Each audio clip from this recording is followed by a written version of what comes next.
Downloading data from ESPN Plus can be useful for keeping track of your favorite sports statistics and highlights. Follow these steps to successfully download the data you need. Step 1. Access ESPN Plus. Visit the ESPN Plus website or open the ESPN app on your device. Ensure you are logged into your account to access all available features. Step 2. Navigate to the content.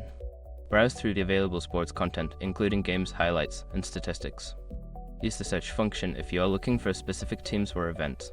Step 3. Select the data to download. Once you find the content you want, click on it to view more details. Look for options related to downloading or exporting data, usually found in the Settings or Options menu. Step 4. Choose the download format. If available, select the format in which you want to download the data.